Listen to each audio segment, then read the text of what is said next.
역사의 흐름을 바꾼 레닌그라드 봉쇄전. 안녕하십니까. 이것이 진짜 러시아다 에따라시아입니다. 레닌그라드 봉쇄전은 1941년 9월 초부터 44년 1월 말까지 약 900일 동안 소련이 지금의 상트페테르부르크를 봉쇄한 독일에 맞서 벌인 전투를 말합니다. 2차 세계대전에 수많았던 전투 중에 가장 길었고 민간인까지 사지로 몰아넣으며 약 400만 명의 사상자를 낸 가장 잔인했던 전투로 알려져 있습니다. 오늘은 레닌그라드 봉쇄전에 대해 알아보겠습니다. 서부 유럽을 점령한 독일은 1941년 6월 22일 독서 불가침 조약을 깨고 소련을 기습 공격합니다. 바로 바르바로사 작전이었는데요. 히틀러는 독일군을 크게 3개의 대부대로 나누어 소련으로 한꺼번에 진군에 들어갑니다. 남부 집단군은 키예프, 중앙 집단군은 모스크바, 그리고 마지막으로 북부 집단군은 레닌그라드가 목표였습니다. 제정 러시아 시절 약 200년 동안 수도였던 레닌그라드는 소련에게 경제 문화적으로 중요한 도시였습니다. 또한 1917년 러시아 혁명이 발생한 도시로 공산주의 혁명의 상징이었습니다. 이 때문에 도시 이름도 상트페테르부르크에서 1924년 레닌이 죽은 후 레닌그라드로 바꾼 것이었습니다. 그렇지만 이런 상징성만으로 독일이 레닌그라드를 목표로 한 것은 아닙니다. 전략적으로 레닌그라드는 소련이 발트해를 나갈 수 있는 통로입니다. 소련이 가지고 있는 몇 안 되는 큰 항구입니다. 소련은 유럽에 비해 철도와 도로가 열악해 독일이 전쟁에서 이기기 위해서는 보급로 확보가 관건이었습니다. 레닌그라드는 독일에게 소련 내륙 침공을 위한 거대한 해상 보급 통로가 될 수 있었고, 그래서 절대로 포기할 수 없었던 것입니다.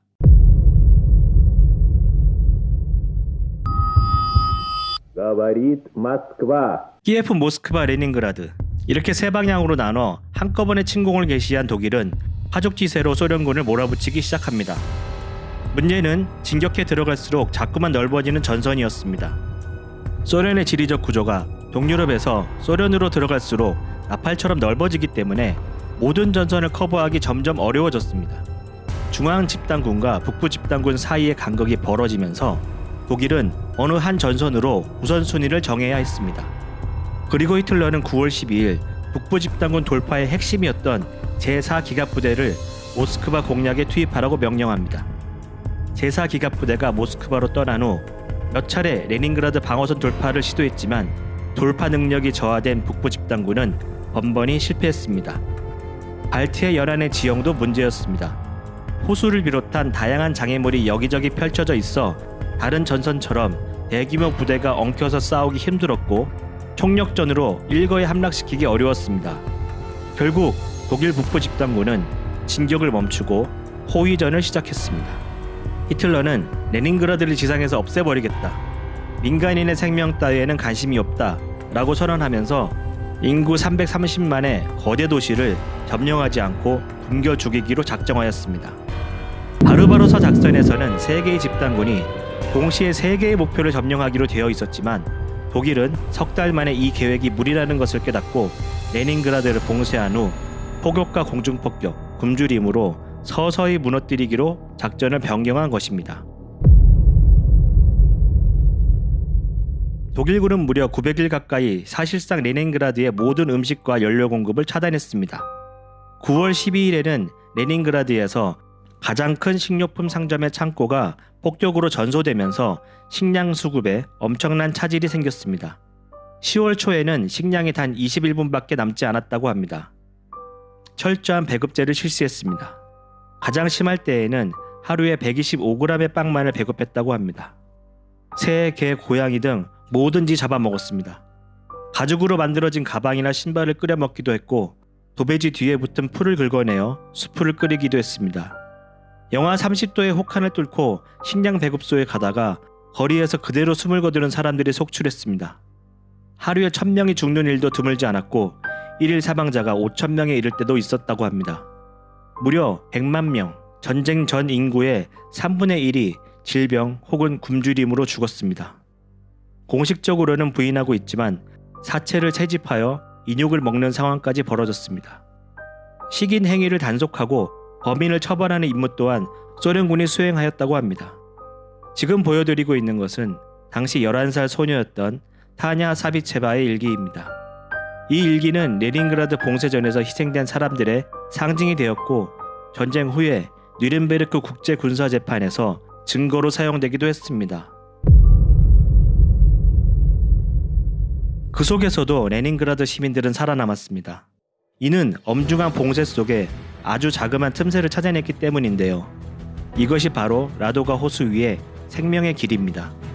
9월 초부터 시작된 봉쇄가 2개월을 넘기기 시작한 11월, 얼음이 얼기 시작했습니다. 1941년 겨울은 40년 만에 찾아온 혹한이었습니다. 소련은 레닌그라드 시민들을 살리기 위해 호수 위로 길을 내기로 합니다. 처음에는 얼음이 얇아 많은 화물을 옮기지 못했고 중간에 화물차가 빠지는 일도 많았습니다. 그러나 1월이 되어 얼음이 1m 가까이 얼자 화물차 수백 대가 한꺼번에 오갈 수 있게 되어 화물량은 크게 증가하였습니다. 레닌그라드로 들어갈 때는 식량과 연료를 싣고 들어갔다가 나오는 길에는 어린이와 병약자를 싣고 돌아왔습니다. 1942년 1월부터 3월까지 이 길을 따라 시민 50만 명 이상이 피신할 수 있었다고 합니다. 생명의 길을 통해서 양배추 씨앗 등도 운반되었고 시내에 남는 공터에서는 양배추를 기르기 시작했습니다. 이렇게 하여 1942년 봄부터 레닌그라드 시민들의 영양 상태가 점차 회복되기 시작했습니다. 한편 레닌그라드를 죽음에서 구한 생명의 길은 죽음의 길이기도 했습니다. 독일군은 소련의 이러한 움직임을 알아채고 얼음판에 화력을 쏟아부었고 이 때문에 빠져버린 화물차가 적지 않았기 때문입니다. 당시 생명의 길을 오고 간 화물차의 운전기사들은 죽음의 길을 오고 갔던 것입니다. 수리 경제학자였던 30대의 레오니드 칸트로비치 교수는 얼음이 깨지지 않고 운행할 수 있는 차량 간 최적거리를 계산해 알려줬다고 하는데요. 이 교수는 후에 최적 자원 배분법을 만들어 1975년 노벨 경제학상을 타기도 했습니다.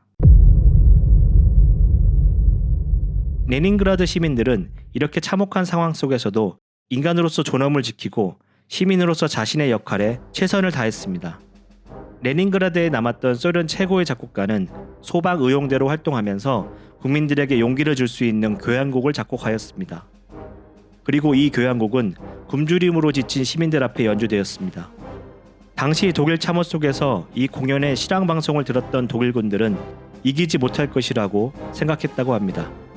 에르미타주 박물관의 직원들은 필사적으로 소장품을 지켜냈습니다. 소장품의 절반을 공인 열차에 실어 우랄산맥 너머로 이송했고 이후 폭격으로 철도가 끊겨버리자 남은 소장품을 지하로 옮겨 지켜냈습니다. 데브라 딘의 소설 레닌그라드와 성모 마리아는 에르미타주 박물관의 직원으로 일하였던 여자를 소재로 당시의 참혹함을 생생하게 그려내고 있습니다. 그리고 시 외곽의 키로프 공장에서는 노동자들이 공장에서 먹고 자면서 대포와 포탄을 만들어냈고 모스크바 전선으로 공수하였습니다. 당시 만들어진 박격포가 1000문, 기관단총이 45,000장이었다고 합니다. 이렇게 레닌그라드 시민들은 극한의 상황 속에서 도시의 기능을 죽이지 않고 지켜냈고 1941년 겨울을 넘기지 못할 것이라고 생각했던 독일의 예상을 깨버리고 900일을 버텨 마침내 1944년 1월 27일 봉쇄에서 벗어났습니다. 만약 레닌그라드가 독일에게 함락되었다면 어떻게 되었을까요? 북부 집단군은 모스크바로 향했을 것이고 모스크바 전선의 팽팽한 균형을 깨뜨렸을 것입니다. 그리고 모스크바가 독일 손에 들어갔다면 소련은 그대로 무너졌을 것이고 아마 지금 유라시아 대륙의 패권은 독일과 그 동맹국이었던 일본이 쥐고 있을지도 모릅니다. 레닌그라드 시민들의 용기와 의지가 20세기 현대사의 흐름을 바꿔놓았다고 하면 과언일까요? 그럼 진짜 러시아를 알고 싶으시면 구독, 영상이 마음에 드셨다면 좋아요를 부탁드립니다. 이상 에따라시아였습니다.